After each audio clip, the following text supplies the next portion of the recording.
នេះខ្ញុំធ្វើបាយបានឲ្យហូបបងថ្ងៃហ្នឹងយើងមានឲ្យហូបឯបងហើយយើងមានលុយមានអីហងសំមិញបងឃើញតានោះគេហូបច្រើនសំមិញតាយើងធ្វើគេចាយបានលក់យកលុយមកទិញបាយហូបហូបបងយកលុយទៅទិញឲ្យហូបបងខ្ញុំធ្វើបាយខ្លាំងបងខ្ញុំទៅមុខក៏ស្វីបងណាយើងទ្រាំសឹងបងណាយូ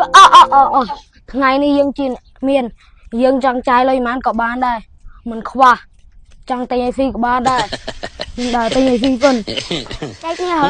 អញយកនោះបងនេះ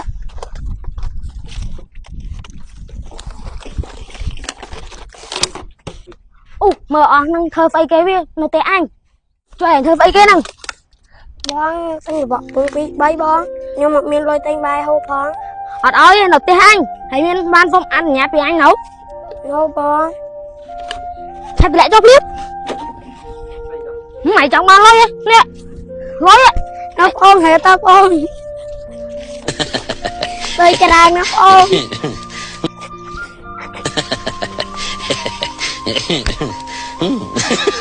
បងនេះខ្ញុំខាងហើយរបស់បងមិនហ្នឹងទៅចាក់ឆាវឆាវដល់អាបាច់លុយចោលយកខ្វាយហើយលុយហ្នឹងយកទិញអីស៊ីហ្នឹងហាយើងគឺជាចៅតគុណចាយយើងតផ្លន់អូថ្ងៃនេះយើងមកលុយច្រើនតោះលុយប៉ុន្មានអីលុយយើងអស់វិញបងខ្ញុំសុំលុយវិញណាបងខ្ញុំមានអីទិញបាយហើយបងខ្ញុំហូបឲ្យបងអត់សុំមិនយកផំតាប់ផ្លន់មិនខែតែបានឲ្យកំប៉ុនបានលើកទី1តើយើងសុំលុយមកបងសុំលុយវិញបងវាយម៉ែចោលឲ្យគ្រាប់ឲ្យយកលុយអញអស់លេងម៉ែចោលខុយគ្រាប់ម៉ែចាប់បាច់ម៉ែឡើងបុកម៉ែឡើងប